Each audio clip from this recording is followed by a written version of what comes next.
नमस्कार, जय श्री राम। मैं हूं पायल श्रीवास्तव, को फाउंडर और CEO status genuine infra private limited. अगर आप भी एक निवेशक हैं और खासकर रियल एस्टेट के, तो आपके लिए आज मैं लाई हूं एक गुड न्यूज़। अगले 10 साल तक रियल एस्टेट में बहुत ज़्यादा बढ़ोतरी होने वाली है। रियल एस्टेट अगले 10 साल तक थमने का नाम नहीं लेगा। अगले एक दशक में रियल एस्टेट सेक्टर का विकास रेजिडेंशियल सेगमेंट को सबसे ज़्यादा फायदा पहुंचाने वाला है, क्योंकि 2034 तक भारत की जनसंख्या बढ़कर लगभग 155 करोड़ हो सकती है, जिसमें से 42% आबादी ऐसी होगी जो कि रहने के लिए शहर को चुनेगी। और इस वजह से आपने अगर कहीं भी कोई इन्वेस्टमेंट कर रखा है, आप करने की योजना बना रहे हैं, या फिर आप एक इन्वेस्टर हैं रियल एस्टेट सेक्टर के, तो आपके लिए बहुत ज़्यादा ये बात फायदेमंद होने वाली है।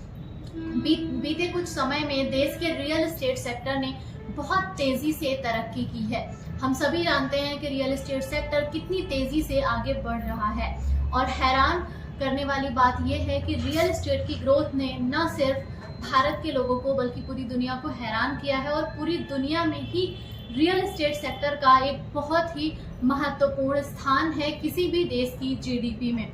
और इस वजह से अगर रियल एस्टेट ग्रोथ करता है तो कहीं ना कहीं देश की जीडीपी को भी बहुत बड़ा फायदा होगा।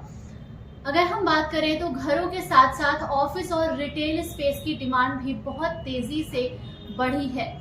इसी कारण प्रॉपर्टी के रेट भी तेजी से बढ़ रहे हैं। इसके बाद सभी इन्वेस्टरों के मन में यही सवाल है कि क्या आगे भी रियल एस्टेट इसी स्पीड में बढ़ता रहेगा या फिर इसमें कुछ कटौती आएगी, ये नीचे की तरफ जाए। इस सवाल का जवाब काफ़ी हद तक नाइट फ्रैंक इंडिया और कन्फेडरेशन ऑफ इंडिया इंडस्ट्री यानी कि CII की इंडिया रियल एस्टेट दे सकता है। इनकी रिपोर्ट के अनुसार अगर हम बात करें तो अगले एक दशक में प्रॉपर्टी मार्केट काफ़ी तेज़ी से बढ़ने वाला है और लगभग 3 गुना बढ़कर 1.5 लाख करोड़ डॉलर तक ये जा सकता है। अगर हम इसके पहले के आंकड़ों की बात करें तो 2023 में इसका साइज लगभग 48,200 करोड़ डॉलर था।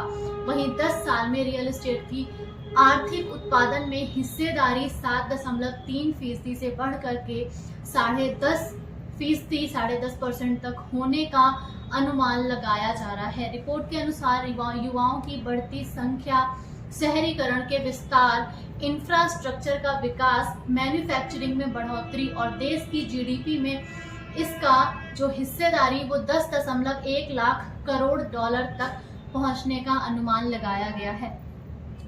अगर आप रियल एस्टेट में डेवलपर हैं, आप किसी भी तरह से रियल एस्टेट से जुड़े हैं, एक इन्वेस्टर के रूप में, डेवलपर के रूप में, या आप मार्केटिंग कर रहे हैं, तो किसी भी रीजन से आप रियल एस्टेट से क्यों ना जुड़े हों, अगला एक दशक आपके लिए भी बहुत ज़्यादा महत्वपूर्ण होने वाला है। क्योंकि जब रियल एस्टेट सेक्टर की हिस्सेदारी जीडीपी में बढ़ेगी तो कहीं ना कहीं उसका लाभ छोटे से बड़े हर व्यक्ति को मिलेगा जो कि रियल एस्टेट से जुड़ा है। चाहे आपने एक प्लॉट खरीदा हो या आपने 10 करोड़ की ज़मीनें खरीदी हो, हज़ारों एकड़ ज़मीन खरीदी हो, या आप इस फील्ड में इन्वेस्टर हो या डेवलपर हो या आप मार्केटिंग कर रहे हो, हर तरह से आपको लाभ मिलेगा। डिपेंड करता है कि किसकी हिस्सेदारी कितनी बड़ी है। तो इन सारी चीज़ों को ध्यान में रखते हुए ही अयोध्या के रियल एस्टेट सेक्टर का भी सरकार की तरफ से काफ़ी ध्यान रखा जा रहा है। और इसीलिए अयोध्या में जितने भी इन्वेस्टर वहाँ पहुँच रहे हैं